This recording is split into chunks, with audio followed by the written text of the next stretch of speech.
Ever tried to buy something on your iPhone and been met with that frustrating payment decline message? Let's walk through how to get those purchases going again. First, open Settings, usually represented with the gear icon.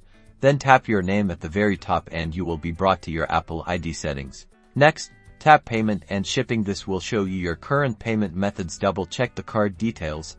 Ensure the number, the expiration, and the security code are all correct and match your card's information precisely.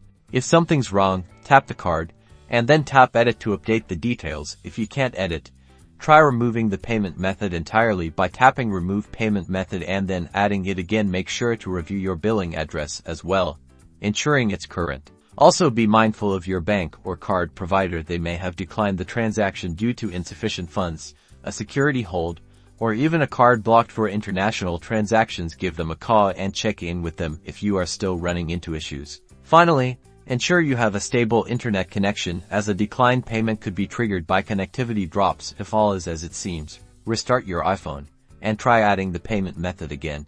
By following these steps, you should be able to get back to making those purchases on your iPhone in no time.